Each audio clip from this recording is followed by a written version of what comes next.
कराची में मकानी चूंडुनि में डीआरओ ओभर में वोटनि जी ॻणप दौरान रिटर्निंग ऑफिसर जी गाॾी ते जमात इस्लामी जे कारकुननि हमलो करे गाॾी जो शीशो तोड़े छॾियो। 14 ॼणनि मथां अज़ीज़ भट्टी थाणे ते केस दाख़िल कयो वियो आहे।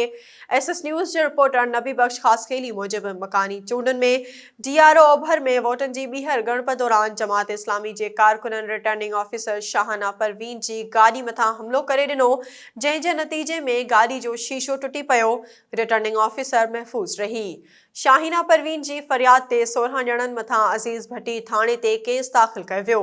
उन हवाले सां शाहीना परवीन ॿुधायो त हू वफ़ाक़ी उर्दू यूनिवर्सिटी गुलशन इक़बाल टीएमसी सफ़ूरा में ड्यूटी ते मौजूद हुई, जिते 3 सियासी जमातुनि पाकिस्तान पीपल्स पार्टी, जमात इस्लामी ऐं पीटीआई उम्मीदवारनि जी वोटिंग जी ॿीहर ॻणप करे ॿाहिरि निकिरी पंहिंजी गाॾी में वेहण जी कोशिश कई त जमात इस्लामी जे 300 खां वधीक ॾंडा बरदार कारकुननि संदसि मथां कातिलाणो हमलो करे ॾिनो।